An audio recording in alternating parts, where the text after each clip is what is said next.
Bueno, hace poco con Juan Mateo, mi hijo, hicimos un trabajo sobre lo que es el hambre.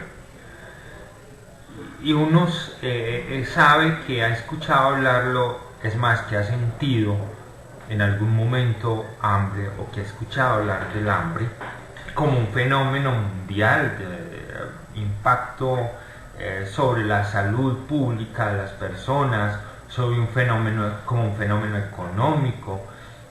Pero realmente, ¿qué es el hambre? La palabra hambre puede tener diversas explicaciones. Por ejemplo, aquí a nivel regional se habla de hambre, se dice cuando una persona tiene una necesidad que no logra satisfacer, pero en el sentido estricto del término obedece a la carencia o a la necesidad del ser humano por consumir alimento, una necesidad ansiosa y desesperada por consumir el alimento. Entonces, el hambre puede despertar en el ser humano esas necesidades que incluso van más allá del consumo del alimento. Por ejemplo, el ser humano no necesariamente consume solo los nutrientes que necesita. A veces las necesidades sentidas van más allá de la supervivencia, van más allá de la fisiología humana, y entonces es cuando traspasamos, digamos, con ellas eh, las necesidades individuales y empezamos a afectar el equilibrio de lo colectivo. Cuando nosotros ambicionamos tener algo más allá de lo que tenemos, entonces empezamos a pasar incluso por encima de las necesidades de los demás. Comenzamos incluso a violar los derechos de otras personas, a buscar alcanzar cosas que en algunos momentos pueden ser innecesarias para nosotros, pero pueden estar generando un desequilibrio tanto económico como social en el entorno. Por ejemplo, hay gente que necesita tomar vacaciones al otro lado del mundo y necesita llevar miles de dólares o euros, mientras que hay otros que no tienen ni para movilizarse en el bus urbano dentro de la ciudad. Y no queremos decir que sean más importantes unas necesidades que las otras. Si hay unas necesidades de supervivencia y hay unas necesidades que van más allá, que trascienden. El hambre como necesidad del ser vivo se debe a un proceso fisiológico. Es decir, no es solamente la necesidad psicológica y emocional de conseguir el alimento, no. Resulta que nosotros tenemos un centro regulador del hambre que se ubica en el hipotálamo y que se segregan ciertas hormonas como la dopamina, que tiene que ver con el placer frente a las adicciones del ser humano. Entonces, el hambre es una respuesta también fisiológica y, digámoslo así, es una adicción que nosotros tenemos al alimento, pero es una adicción positiva, porque es que si no lo consumimos, si no tenemos las ganas de consumir el alimento, si el alimento no se suministra al ser humano, entonces se ve amenazada la supervivencia del individuo.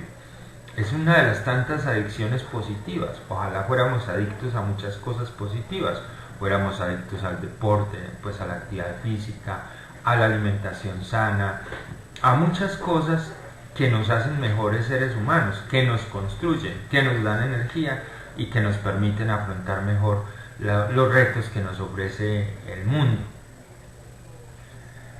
Cada vez que una persona recibe la percepción o el estímulo de ver, de sentir un alimento, se genera una descarga de dopamina. Al mismo tiempo también aparece una descarga de serotonina que se desencadena para actuar sobre todo el sistema nervioso, ¿cierto? Y esto nos ocasiona el hambre. Esto altera también el estado de ánimo de las personas, por eso una persona hambrienta también puede ser violenta. Por eso un país con hambre no puede ser un país en paz. Fisiológicamente es imposible que un país con hambre tenga paz. El hambre o la satisfacción de la necesidad básica, mejor dicho, favorece la tranquilidad interna del ser humano y por lo tanto es un determinante para la paz. Paradójicamente, existe hambre en todo el mundo. 72 países de 116 que evaluaron las Naciones Unidas han logrado reducir a la mitad, al 50%, los problemas del hambre. Las Naciones Unidas dicen que el hambre es peor que la tuberculosis, el VIH y la malaria juntas como problema de salud pública para el mundo. El hambre afecta a regiones grandes como el África y el Asia, pero también existen países pobres y países en desarrollo donde existen franjas de miseria, de pobreza y de hambre. Paradójicamente, Colombia es considerado un país rico en biodiversidad, un país rico en flora y fauna. No estamos bañados por 2 océanos, Pacífico, Atlántico. Tenemos la mayor cantidad de aves, casi somos como el segundo país en biodiversidad en aves.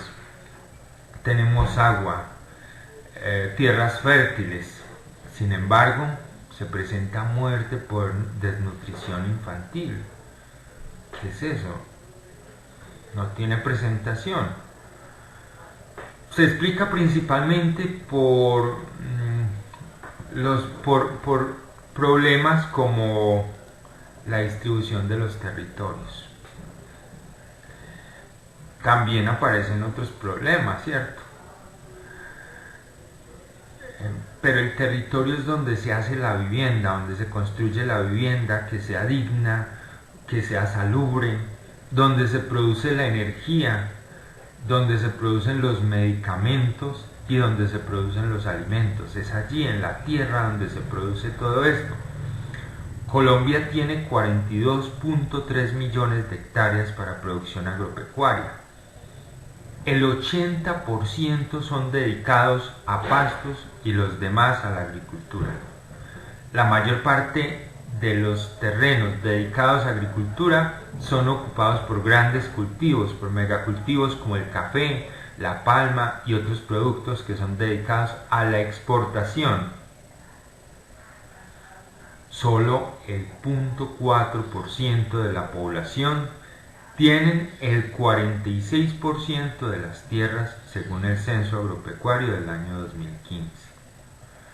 Es decir, que nos vemos enfrentados a varios problemas, producto de una distribución inadecuada, inequitativa de las tierras, donde gran cantidad de las tierras es dedicada o es tierra ociosa, ¿cierto? Hay unas tierras que son muy importantes porque somos un pulmón para el mundo y están dedicadas a la producción de oxígeno, pero tenemos muchas tierras que se encuentran ociosas, por ejemplo, tierras con pastos, donde para el ganado, por cada cabeza de ganado se dice que tendrían, si estuvieran distribuidas equitativamente, cada cabeza de ganado tendría en potrero lo equivalente a un estadio, mientras que la producción de hortalizas y otros alimentos de primera necesidad es mínima,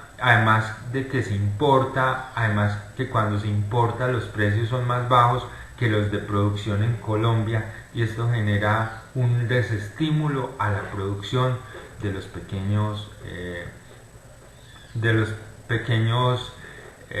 agricultores en Colombia.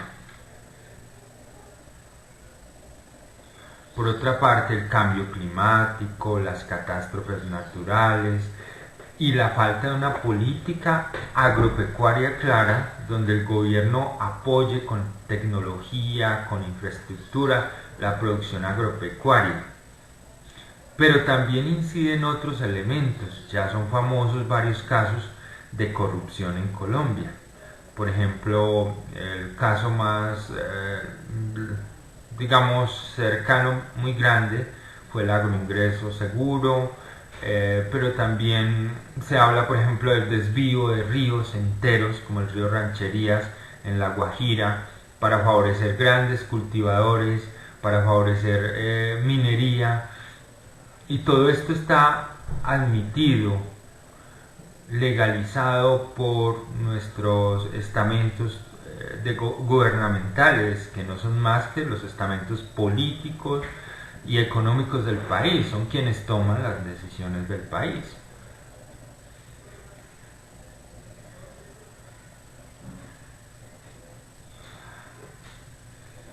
En Colombia, los indígenas Wayuu, ubicados en la alta montaña de La Guajira, buscan agua en pequeños manantiales, agua que a veces es insalubre, porque falta del líquido,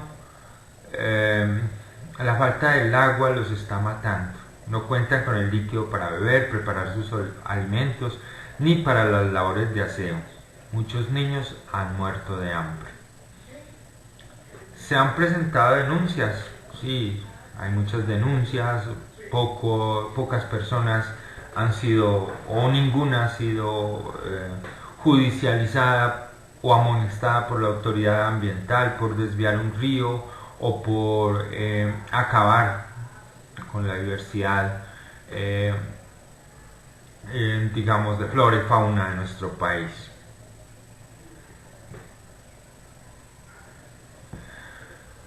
Pero el desbalance y el desequilibrio no terminan ahí. Mientras unos mueren de hambre, otros están alimentándose o estamos alimentándonos con productos que no son sanos. Tenemos un gran problema. Entre los 10 primeros riesgos para la salud aparece la obesidad y la diabetes, el sobrepeso, según la Organización Mundial de la Salud. Más de 1.000 millones de adultos en todo el mundo, según esa entidad, tienen problemas de obesidad. Mientras que unos no tienen que comer, otros comen cosas que no son buenas para la salud. Y no solo estamos hablando de las grasas y estamos hablando del sobrepeso, también otros productos aditivos que se ubican en los alimentos de consumo que producen cáncer y que producen otros problemas de la salud.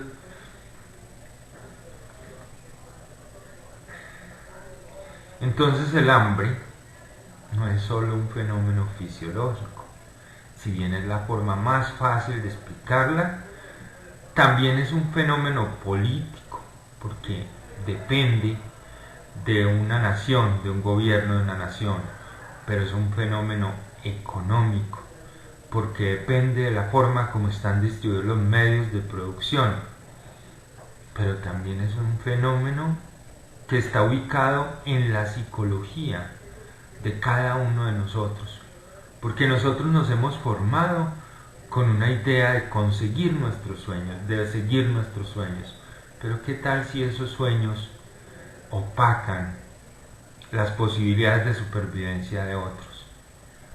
¿Por qué no construimos un sueño colectivo? Un sueño que nos permita a nosotros ser mejores, pero que a otros también les permita ser mejores.